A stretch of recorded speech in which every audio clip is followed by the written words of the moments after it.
Let's look for a moment now about that grabber, because I think it's incredibly important that we do open strongly for reasons which I'll explain shortly. But here's an example of a grabber. It's a little exercise for you.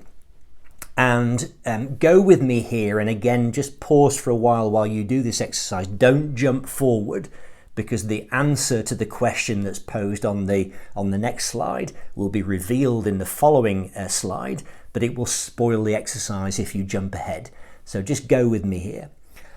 On the next slide, I'm going to show you 4 lines of text, and it's all in big capital letters, very, very easy to see. And this works very, very well with live audiences. I don't know how successful it will be with you now on a screen, but we'll give it a go. I want you to count the number of F's, that's F for Freddy, in those 4 lines of text. And then when you've got the answer, I would normally ask you to put your hand up, but I won't be able to see that. But then you can go to the next page where the answer is revealed. So let me reveal the slide that is the test or the exercise first, and don't peek forward and see what the answer is.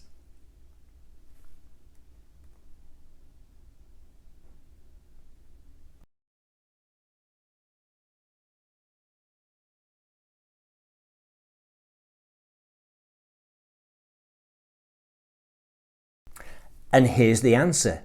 There are 6. And I've highlighted them there on the screen. There are 6 F's. And if you found 6, then, well, you're very observant. If you found fewer than 6, you're not alone, because the commonest answer that I see with this is 3, because people tend to miss the F's in of. Did any of you miss the F's in of? Because if you did that, then again, you're not alone. That's the common mistake people make.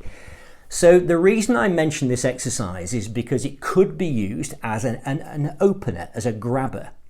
But again, I would ask you to consider, what point could you make from this exercise if, having done this with an audience, people got different answers? You know, they missed some of the F's. Have a think for a moment about what business point or point that could be of value to an audience of business people or maybe your colleagues.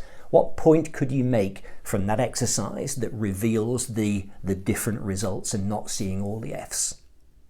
So what did you come up with? I've had the benefit of asking that question for many, many live workshops, so I've been able to accumulate some of the answers. So some of the answers we get are, well, it shows the importance of attention to detail. It says something about the way that we read text, maybe in an email. We don't read each individual letter and each individual word. We find patterns that we think we recognize, and then we make assumptions about what that pattern was. That's how we manage to read at a reasonable pace. We don't sort of, go over and micro study every word and every letter.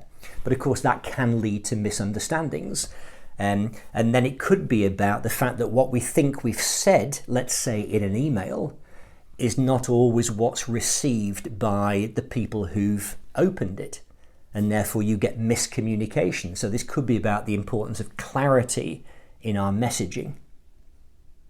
And one interpretation that somebody came up with a few months ago, which I really, really like, I'd never thought of this before, is that the F's are in of, they're just the little joining bits. They're not really the important bits of the sentence. And in an organization, I think we often find that there are people like, secretaries or receptionists or cleaners or, the security person on the door. These are almost the equivalent of the ofs in that text, whereby, we focus on the, the boss or the C-suite people or the people who are the extrovert salespeople who bring all the business in. They're the ones that get all of the plaudits and the attention. But actually, without the receptionists, the security people, the cleaners and so forth, the whole thing would grind to a halt. They're the ones that sort of keep it going. They're the vital cogs in this machine. So you could almost use this slide to emphasize the importance of those joining up people, in the same way that the ofs form a similar role or play a similar role in those sentences.